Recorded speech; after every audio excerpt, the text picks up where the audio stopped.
Hello, welcome, what's up guys, I am Rabbit, and in this tutorial I will show you how to fix our voice to be heard on Discord.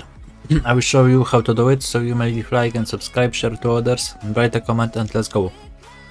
So first what you need to do is click on this circle, user settings, and now you will need to go to the voice and video.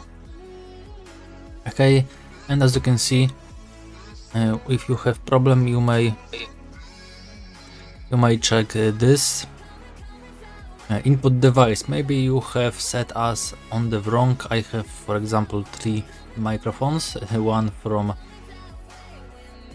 headphone, second is from web camera, and 3 it is Blue Yeti.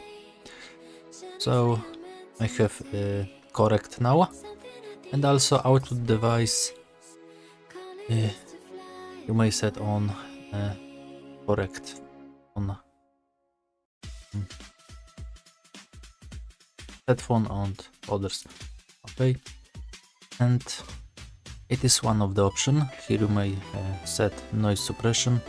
Okay. You may also wait enter in manage devices, and here you may check you have good you have install device to your computer. I have Yeti stereo microphone, you may check here, and also you may check your cable USB to microphone if he is good joined. And that's all in this tutorial, so thanks for watching. You may leave like and subscribe, share to others, write a comment, bye bye, and see you next time.